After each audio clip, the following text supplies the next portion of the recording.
Hey, this is WhyBeAre with Dream Car Racing 3D, which is a game where you can build a car and then race a car and then crash that car. And when you crash that car, the game relies on soft body physics to determine how it deforms. That's the same type of physics used in a video game you probably all know if you watch my channel called BeamNG Drive. So to demonstrate this, we are going to go and crash this big rig looking thing into a wall over there. We're going to hit it at a pretty reasonable speed of 60 kilometers per hour or so. And right there you go. That is some deformation. And somehow it can still drive.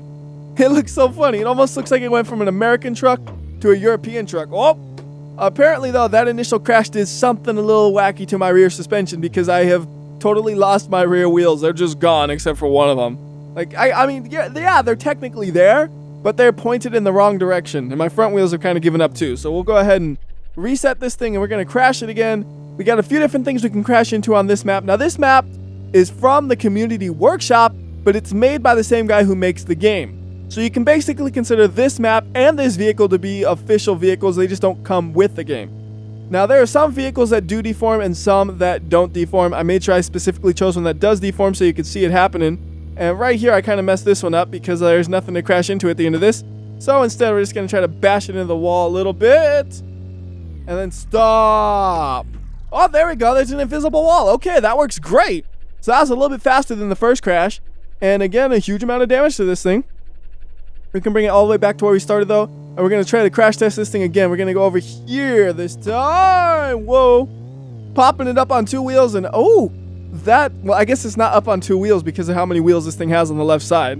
I'm just used to saying two wheels when the car goes up like that. So we're going to go crash over here, though, at about 80 kilometers per hour if I can keep this thing controlled with the busted rear.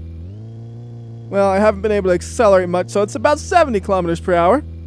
Yeah, it's in kilometers, not miles per hour. What's up with that? And ooh, that one actually kind of shot the dude out the car, it looked like, for a second. Really wacky looking deformation there because I hit just the side of the vehicle, and now it can strafe. It is my strafe mobile because it can drive sideways but not forward and back. Anyways, there are a few other cars we could go ahead and take a look at. So we're going to head back to the garage and grab another one of them. So to get the cars, we're going to go to the menu, go to publish cars, and then I made sure I had damageable cars selected. So I pick one that can be damaged. We're going to select that car up, spawn it in the most ridiculous location possible. And to fix that, we could just go over here, click where we want to spawn it, and then hit respawn from chosen position. And now we can try to maneuver this thing and go for another crash with a different vehicle. And you notice the suspension on this thing is vastly different than the other one. The suspension geometry in this game seems like it's pretty detailed in terms of what you can do. So you can get suspension that's more off-road suited or one for a big rig like we were driving earlier. So right here, we got to jump into a wall. I think that's suitable for slow motion, which adjusts the camera a little bit, but we can adjust it however we want. And no mouse control for camera adjustments, unfortunately. Just using the keyboard, a little less than ideal to me, but you can use it to get the angles you want. Just a little bit slower. And right there, though, lots of deformation to the vehicle. Unfortunately, it's kind of hard to see it because of the way it landed, so we're going to go ahead and reset it. Try it again in a way where it hopefully doesn't crash like that. What we could do is just crash it into the invisible wall out in the distance. Oh, that right there did some damage to the suspension because you have the wheel just sticking out like that. It makes the suspension really easy to damage. So what we're going to do is we're just going to try to stick it in here. There we go. Whoa! Totally tore that tire off. Nothing seems to actually ever fall off of the vehicle. Everything seems to be attached, but it does deform as you've seen multiple times so far. And there are other maps, but to change the map, you have to go back to the main menu. And for some reason with my recording software, the game acts up when I go to the main menu. So I'm going to go to the main menu and come back with the new map loaded off camera. Okay, so the next map you're about to see is basically the default map. It's the one you get if you don't install a map at all. And this one is much more appropriate for this vehicle, although these bumps have actually already got a little bit of damage to my rear suspension a little bit. Doing a good job of climbing these mountains, though, until, ooh, max camber achieved. It can no longer drive. We're going to just reset it. I noticed the suspension can be pretty weak when you're driving around this thing, so you do have to be careful about that. Like, that's going to usually break before you could deform the vehicle too much. Like, right there, there's some deformation, though. Can we see it, really? Yeah, a little bit. You notice the roof has just been crushed on one side, but not the other. And we can reset the car there. And when you reset the car, it puts it upright for you. Nice and convenient. You don't have to deal with like trying to get the car upright. It's just like, oh, you reset it. Have a car that's upright. There you go. Go racing or driving or whatever. And then fly a little bit. And by the way, right now, all we're doing is free roam, which is just basically driving around freely. There is some kind of like career mode to this game, which I'll be covering a little bit later. But right now, I just wanted to kind of play around with all of the deformable cars that are available. And then we'll move on to the career one because you can't really play with them in that mode, at least not from the start. And I'll explain why when we get there. So we're going to go back to the garage, try out the next car. We're going to go with this little buggy, just like the one we were just driving, but tinier. Might be a little bit better because it has less weight bouncing around on the suspension like that. Like, that's going to destroy the suspension no matter what. But those first ones, it seemed like it was doing a pretty good job. Flip it upright, keep on driving. So even though the last one looked real beefy and strong, I'm thinking this one might be a little bit stronger, actually, aside from the fact that it keeps flipping over. It's just a little top heavy. That's the problem. Like right there. Ooh! The whole rear suspension just shifted to the left, and oh, it's falling out from under the car. Can we drive still? Of course. No, never mind. We cannot. We can also lock differentials at will with any vehicle. So if you want to lock differential, there you go. If you want it unlocked, well, you can have that too. In this situation, it really doesn't matter though because my rear suspension's falling out again. Trying to climb this hill. All right, that's as high as we can get. Get out of here. Go to the next vehicle. Go menu, publish cars again, and this one looks to be kind of like a race car looking thing. Probably not the best vehicle for this environment because the bumps and the suspension here is not made for this. So let's go back to the other map real quickly. Okay, so here we are in the other map, and we're going to start off by trying to climb this hill thing that goes way into the air, and then we could drop the vehicle off of this and probably cause some serious damage to it once we get to the top. Although I'm also doing a pretty good amount of damage just trying to climb this thing. You notice the front suspension's all steering super wacky. And I'm keeping it in line just enough. I'm all the way to the top. And I could have probably just teleported it to the top and drove from there. But I didn't think of that. Instead, we're driving from the top. And then this thing is going to get wrecked, man. Bye-bye. Oh, yeah. Wow, the rear suspension held up, though. Well, mostly. Doesn't exactly work anymore. Nothing works anymore at this point though, so it's not exactly like it's the rear suspension's fault. It's pulling itself along a little bit though. Next vehicle. We're gonna go back to the garage. Menu, publish cars. That is this one, which looks like kind of like an older hot rod. Well, this thing's a little slippery to drive. You see this thing? It can drift because it got power. I'm gonna drift this corner. Here we go. Drift. Drifting, where if we make a mistake, we fall off the edge with a car I've never driven. That is totally the best strategy you could possibly have in this situation. It's actually kind of fun to drift this thing. Like, normally I don't like drifting things, but the way this game feels is pretty good for that. Especially considering I'm using a keyboard for this. Like, I think there might be a control scheme for the controller, but it defaults to the keyboard, so I'm like, we're just going to use the keyboard for simplicity's sake. And that right there only damaged the front, really. The rear held up mostly. Well, I say mostly. I do notice some definite deformation there. Just at first, it didn't look like it deformed. Turns out it actually did. And if I wanted to, though, I could just say respawn right at the top of that, hopefully. Well, near the top of it? Nah, it won't let you. What about on the flat platform? No, it's just being mean to me now. It's like, haha, we put you right next to it, even though you clicked on it. Well, wait. Maybe I have to go a little bit offset because the camera... So what it is if you look at the camera, it's not 100% overview because you wouldn't be able to see the edge of the pillar. So you just gotta offset your positioning a tiny bit to get on things that are elevated. And then you can keep jumping off the edge as much as you possibly can. Or as much as you want to, I should say. Because technically, you could do this forever. You'll get bored before forever, though, I'm sure. Dancing with the fronts. Come on, get some damage on that rear right there. Yes, rear damage. Kinda wish there was a way to flip a car over to look at it because I really crushed the top on that thing, but I can't. We'll just go ahead and bring it back to where we started. Back to the garage and try out yet another car. Because I want to try out all of them. This thing is like a 8-wheeled monster, which would be better suited for the other location. But I want to try it right here so you can see some deformation. Then we'll try it and see how good it off-roads. We're going to start by crashing into this block right there. Yep. That definitely deformed it a lot. Like, I hit right on the side, so it just obliterated the whole suspension. And now I got a donut machine. Not even steering, just accelerating. We do donuts. That is the power of an 8-wheeled behemoth. This thing looks crazy. Like, to me, this thing almost looks like something you could use as a Mars rover or something just out of this world. That's what it looks like to me.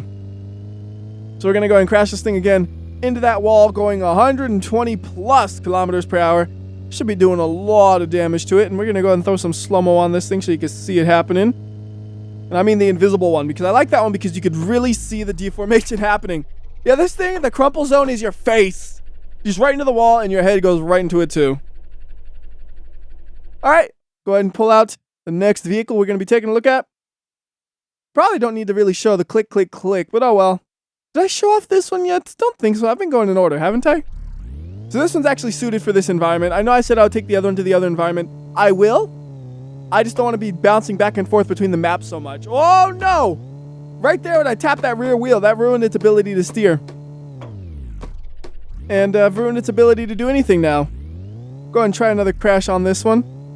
I want to crash into that zone over there because we haven't crashed there. So let's just teleport the car into the correct position to do that. Back it around a little bit. I like the teleportation mechanism where you can just choose where you want to go like that. It's real convenient if you're just trying to explore a map or learn where things are, being able to bounce all over the place. And that first impact did damage this thing. And it is fast. It's like an old school race car. 145 and whoops. There goes my head. Just right into it.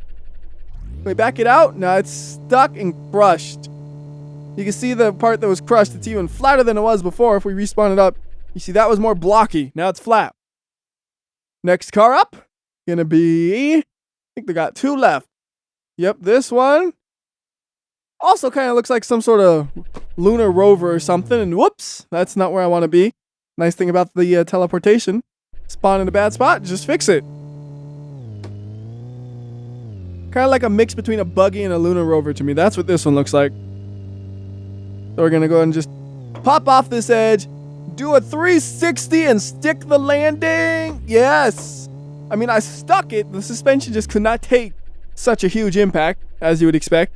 And the tire just whacked me in the face. Go ahead and bring it back up here again. We'll do a lower kind of crash right here. I mean, I've been dropping off the top this whole time. We also got a lower section we can do. Again, sticking the landing. I was actually hoping to hit it more on the side. I blew that one. And try it one more time. Whoops, forgot to go up to the top. I'm like, wait a minute, this don't seem right. So this one, if I stick the landing, I'm just the best at doing that. There we go. I think this car is just so wide, and the way it flies through the air, somehow it kind of stabilizes itself out to hit on its wheels. It's like a cat. It always lands on its wheels. If cats had wheels, which they don't, I don't think. I've never had a cat. I don't know. Maybe cats have wheels. So that's the last one we're going to be taking a look at. This thing is just like a box with some wheels attached. And you notice, I haven't been pointing it out much, but there are different types of suspensions, like really different. I did mention it a little bit, but this thing has like a totally different suspension type than the ones we were driving before, so it's cool to see that. I mean, in the tutorials, there's this whole thing going on about suspensions, and they can get pretty complex. But if you don't want to get into that, there are also some pre-built suspensions you can use to build things. Now, in this video, I will not be building things, but I plan to have another video in the future that kind of goes into that. I'm just not good at using the builder yet, so I was going to wait until I was a little bit more proficient in using it before I made a video for that. So right there, the platform has landed. I'm going to get out of here, back to garage, swap out the map, and try out the one I said I was going to try out, which is that one that looked like a crazy Mars rover with 8 wheels. Now with this thing, I bet we can go over pretty much any terrain. This thing right here that's nearly vertical, yeah, not an issue to get up it. The only thing you got to watch out for is making sure you don't damage the suspension going over things, because it is a little bit fragile to impact. So as we do things like that, you don't want to fly in the air. At least I'm pretty sure this one's going to be as fragile as the other ones, because every suspension seemed pretty fragile. We'll test that real quickly. Yep, we're down to 6 wheels, 4 wheels, 3 wheels maybe, 1 wheel, 2 wheel, no wheels. We kind of got 2 wheels. Those like left 2 look like they're doing a little bit. But if we're keeping it nice and slow, you're just kind of going like 30 kilometers per hour on the hills and stuff, it can conquer these terrains. I want to go to the top of that mountain up there in the distance. That's what we're going to do. We're going to climb all the way up that thing without even trying, basically, it looks like. Yeah, I'm going full throttle a little bit just because this thing is so steep. But, I mean, that's nearly vertical, and it's climbing it with relative ease. Like, I'm not doing anything fancy to get to the top here. I'm just flooring it and trying to keep it straight. And there you go. At the top of the mountain, it has conquered it. So many wheels on this thing, it's crazy. And now it's falling down the cliff. Oh no. And that right there, all I did was destroy the suspension. That's why I wanted to try the crash testing on the other map. Alright, so now I'm going to go ahead and load up the single player mode and show you guys what that's about. In single player mode, there's a currency aspect to the game, and use that currency to upgrade parts. So for example, on the engine, let's say you wanted the engine to make more power. You would have to get currency, and then you could buy an upgrade to make it make more power. Now, the ways you get currency, there are actually two ways. One of them is just kind of driving around wherever you want and picking up these little things that are floating in the air. When you pick them up, you get that much currency. So we just drive around. There's 3 currencies, and then the other one's in a different location, so we're going to drive to it. And the location of the currency is all random, and it seems like the amount it's worth depends on how far you have to travel. The farther you have to travel, the more currency you get. So that one was a pretty good distance away compared to the first one, so you get over double the amount of currency right here. Gotta get there so slowly though, because this thing doesn't have any of the engine upgrades. Everything else we were driving up to this point had all those fancy engine upgrades, which was what made them so fast, and which is why you can't use them in single player, because they don't have the upgraded engine and they can barely move under their own power in that situation. Now in single player mode, you don't get deformation at all. Kind of unusual that the deformation's only in sandbox. I mean, it makes sense in a way because the suspension falls apart so easily, it'd be kind of useless, but I wouldn't mind eventually seeing the option to have that. Then the other thing you can do is races. So we can go ahead and start up a race. And as you can see, I'm the only car here, so it's basically a time trial.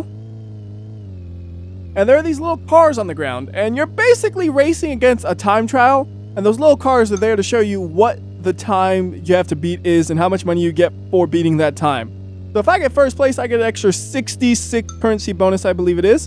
And then if I get behind them, I get whatever the car behind them bonus is. And right now, I'm doing great, so I don't have much concern about not winning this until I make a huge mistake that causes me to lose it.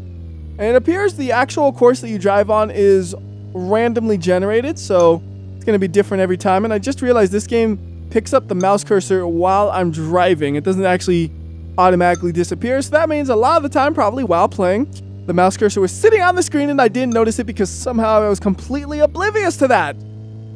But you guys watch and I know you see it and you're like, what is the mouse cursor doing? WhyBeAre, stop! And I'm just like, I'm sorry, I don't know how I didn't notice it, but I didn't. Also, did I ever show this? How you can look at the deformation amounts just to prove the fact that there's no deformation in single player? You would think there'd be something happening by now, but there isn't anything. It's good to go. Pretty sure I showed that off though, didn't I? I don't know, I forget these things very, very easily sometimes.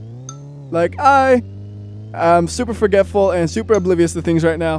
Boom, though, we won! Doesn't matter, we won, so we got 99 credits, which can be used to upgrade things.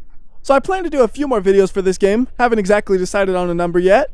But till next time, this has been WhyBeAre. I'll see ya.